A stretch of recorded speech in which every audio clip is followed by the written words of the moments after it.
नमस्कार मित्रांनो, job alert आपल्या यूट्यूब चॅनलवर स्वागत आहे। आज आपण एका नवीन भरतीबाबत जाणून घेणार आहोत। रेल्वे रिक्रुटमेंट बोर्डच्या माध्यमातून भारतीय रेल्वेमध्ये असिस्टंट लोको पायलट या पदासाठी भरती केली जाणार आहे। एकूण 5696 जागेसाठी भरती होणार आहे।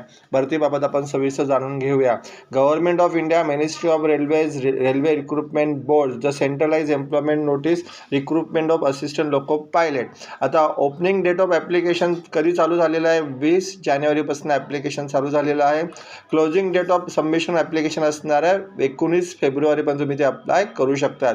आणि जर तुम्हाला ॲप्लिकेशनमध्ये काही करेक्शन करायचं असेल तर तो कालावधी दिलेला आहे 20 फेब्रुवारीपासून ते 29 फेब्रुवारीपर्यंत तुम्ही ते ॲप्लिकेशनमध्ये एडिट करू शकतात। आता वॅकन्सी बघूया काय असणार आहे आणि पे स्केल किती मिळू शकतो तुम्हाला इथे। Application are invited from the eligible candidate following the post mention. कुठली पोस्ट आहे? The assistant loco pilot. Payment तुम्हाला 7 CPC 7व्या वेतन आयोगानुसार पेमेंट मिळू शकतो, जो लेवल 2चा असणार आहे। सुरुवातीचा पेमेंट असणार आहे 19,900 रुपये। मेडिकल स्टँडर्ड असणार आहे A1 लेवलचं तुमच्याकडे मेडिकल फिटनेस असणं गरजेचं आहे। एज लिमिट दिलेली आहे एज ऑन 1 जुलै 2024 18 कमीत कमी वय असणं गरजेचं आहे। मॅक्झिमम 30 वर्ष। जे उमेदवार कॅटेगरीमध्ये येतात जसे की SC STला 5 वर्ष वयात सवलत देण्यात आलेली आहे, OBCना 3 वर्ष वयात सवलत देण्यात आलेली आहे। एकूण जागा असणार आहे 5696।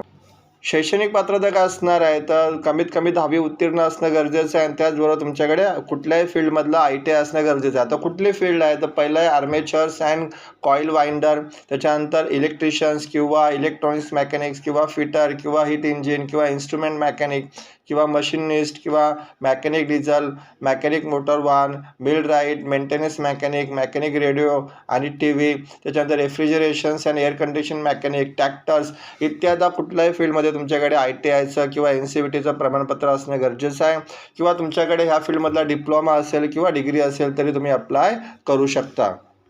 ॲप्लिकेशन तुम्हाला ऑनलाईनच करायचं आहे।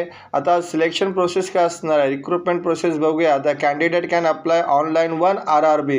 तुम्हाला एकाच झोनसाठी अप्लाय करायचं आहे। महाराष्ट्राचे विद्यार्थी महाराष्ट्र झोनसाठी अप्लाय करू शकतात। मुंबई झोनसाठी मुंबई झोनमध्ये पश्चिम रेल्वे, मध्य रेल्वे आणि दक्षिण मध्य रेल्वेचा समावेश होतो आणि ऑनलाईनच ॲप्लिकेशन करायचं आहे। द रिक्रुटमेंट प्रोसेस शाल कंप्राइज। आता कसे सिलेक्शन होणार आहे तर फर्स्ट स्टेज असणार आहे CBT, computer based exams stage 1 असणार आहे। त्याच्यानंतर स्टेज 2 एक्झाम, जे कॅन्डिडेट स्टेज 1 पास होणार आहे त्यांना स्टेज 2ला बोलवण्यात येतील। त्याच्यानंतर कम्प्युटर बेस्ड ॲप्टिट्यूड टेस्ट पण असणार आहे आणि या सगळ्या एक्झामसाठी निगेटिव्ह मार्किंग असणार आहे, 1/3 निगेटिव्ह मार्क असणार आहे कम्प्युटर बेस्ड टेस्टला। त्याच्यानंतर 4th स्टेज असणार आहे डॉक्युमेंट व्हेरिफिकेशन तुमचं आणि त्याच्यानंतर असणार आहे मेडिकल एक्झामिनेशन्स, मेडिकल फिटनेस चाचणी असणार आहे। या सगळ्या स्टेजमधनं तुम्हाला पास आउट झाल्यानंतर तुमचं फायनल सिलेक्शन मेरिटनुसार होऊ शकतं। ॲप्लिकेशनची लिंक आणि ॲडव्हर्टायझिंगची लिंक मी डिस्क्रिप्शनमध्ये दिलेली आहे। तुम्ही डिटेल ॲडव्हर्टायझिंग रीड करू शकतात आणि ऑनलाईन अप्लाय करू शकतात। धन्यवाद मित्रांनो।